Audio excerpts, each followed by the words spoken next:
you need to be on the same page in terms of vision, in terms of dream. Absolutely. Do you dream to be the same couple? How do you see yourself in the next 5 years? Because I knew I did all that. You know, what do you want to be? Oh, you did with your husband? Yes, your ex-husband. Yes. I wanted to know, you know, how would you be in the next 5 years? So you And need what to did have he a tell vision.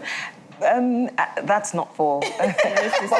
but what I'm saying is you both have to have the same vision, how you want your family to be. It's very important because sometimes you find yourself running faster than he is running, you know, and sometimes you find him maybe running faster than you're running. So you've learned the hard way. A very, very hard way. But you learned the see, hard way. even if you don't have the same vision, because then we're saying because people could have slightly different visions or even different visions, but then can you talk about it and then decide which way you want to go? Okay, you decide to have a common vision. You decide to have a common vision. because This is what I want, yes. this is what we want. Yes. So now we're talking about the mind issue here because it starts with the mind, obviously. If you guys are of same mind, then being of the same heart won't be too difficult. Is that what we're saying? I feel what I will say is it needs to be discussed because if we go down that route, then we're saying people who are different. The tendency is two people that are different can kind of come together, but they need to discuss things. Again, I must still go to my scripture. Amos says, "Can two walk together except they be agreed?" If you're not of the faith, then birds of a feather will flock together. You can't really flock together if you're not birds of a feather. So what has all this got to do with love and sex? What it has to do with love... No, what it I'm just wondering, yeah. What it has to do with love and sex is that, you see, you can't love in a vacuum. People think you can, but you can't. There's something that you must love. It's not just lust, because sex it can't sustain a relationship. It's an important part of it, but it's never going to sustain it. So love and sex, there has to be an agreement of minds, and then there will be an agreement of bodies. Yes. Well, I'm going to get a little personal here. Now, you had a strange husband, but you didn't get out of the relationship. Are you a superwoman? Again, that's a discussion for... Oh, another book is coming out soon? That's a discussion for another day. No, but to help others to understand. No, why I say that, you see, love can be painful. This is the truth. Ask Jesus. Love is sacrificial. It is sacrificial. And you see, you must believe and commit to something. I mean, there are all kinds of circumstances. But that is, again, I say, a discussion for another day. Love and sex, there has to be a joining of minds. And that's why it's very important that you seek to bind your minds. And then sex comes as a natural byproduct of that. Like an extra. So you're raising... I wouldn't even call it an extra, but it's kind of a Think about friends that become lovers. Think about friends that become lovers. You know, when you're friends... People that were like really good friends and suddenly they find themselves in a romantic kind of relationship, it always binds you. That's why you say marry your best friend. Yes. No, but I mean, fine. Well, you know, like sometimes, I'm sorry, you know, like sometimes marrying your best friend, I have so many best friends and I don't see any romance there. And I always tell people that I don't know about marrying my best friend because if you're my best, I'm just an incurable, you know, romantic. I like to be hit by a thunderbolt, you know. Yeah. A guy comes up from the blues and, you know, sweeps me off my feet. But your best friend can sweep you off your feet. But That's you see, what Uri, I the feel. question I'll ask you, see, when people say, and I don't want to sound cynical here, but when people say, I saw him and it was love at first sight, you see, I don't want to burst anyone's bubble, but I just begin to wonder about that because you see, what are you loving? There has to be, you can't just, I guess you can see someone like how they look, maybe like how they talk. It's a physical. But yes, but you have to love in the true, because love is a deep word. Like if I said define love, many people can't. How do you define it in the book? I think there was a beautiful one in the book where you talk about the fact that love is sacrificial. Yes. It means you're leaving of yourself, and even if you take the heart, because this research has shown that there's a part of our brain that you take your brain with you. You fall, you know, like... No, so when you... I said, no, how did you say it? No, it wasn't, it's not original to me, but I saw somewhere, follow your heart, but take your brain with you. Okay. You know, because your brain, because if you're really in love, I said, research has shown that if you're really in love, there's a part of your brain yes, they say that like chocolate, or something where like chocolate but it gives satisfaction.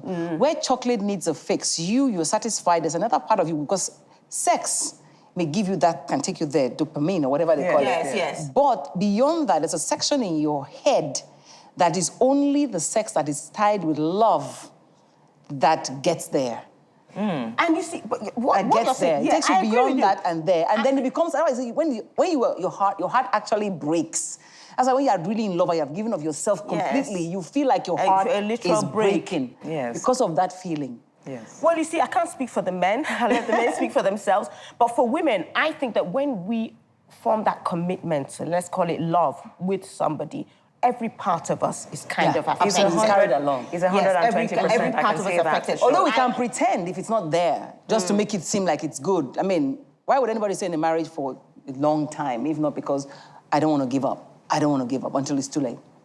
Yeah, I guess, but what I was going to say about it is, I understand. I mean, only the men can answer this. We're waiting for them to say. But for men, you know, I understand they can compartmentalize this thing. Okay, this box sex, this box is sex and love with my wife, and this box is I don't know what else.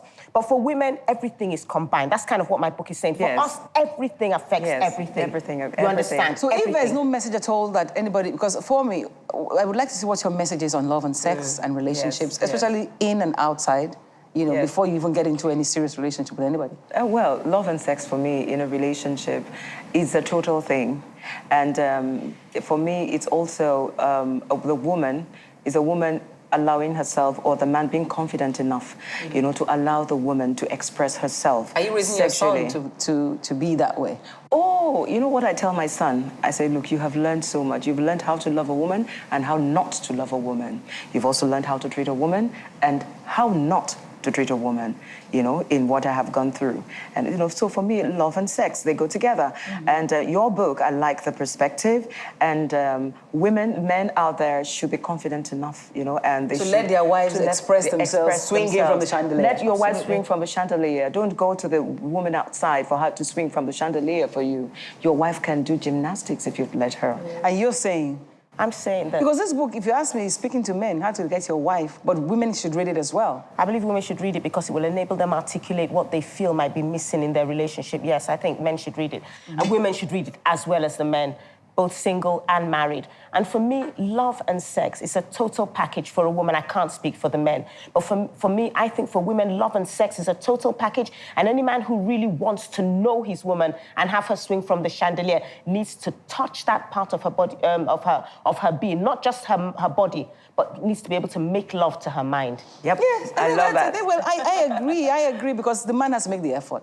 The woman has done the best. We've been raised to try to be decent people. Yes, We'll only circumspect, try. kind of. But circumspect, but the truth is, a man only gets the type of wife that he wants. Are we agreed on that? That he wants or that he works on? That he works, that he works for. Yes. That he works on, actually, because we're always told this is the way to please your husband. I don't remember, you know, hearing them say, this is the way to please your wife. You know, we need to be pleased as well. We need the men to get creative as well. Half hour is gone. I must go. You're lucky. You can get the book to buy on Amazon or wherever. Yes, you know, find Amazon, it. yeah. And we'll probably give out one to the first 2 callers. The first person that sends a message in, will you give us one free one?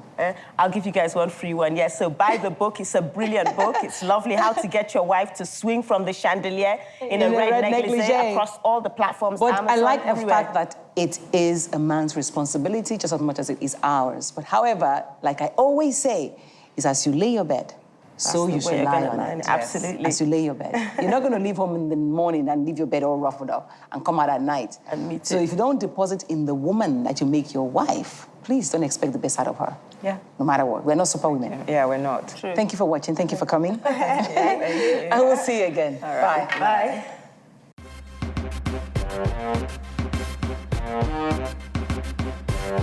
Bye.